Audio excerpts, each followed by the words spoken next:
Hi guys, welcome back. Kisani all man akkam jirtu hundi keessan. Listen that. Anis maalidha.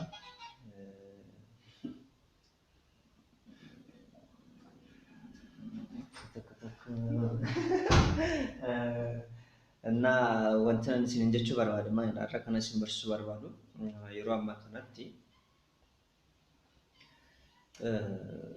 isa duraan caalaa wantoonni nama sodaachisan baay'eetu jiru.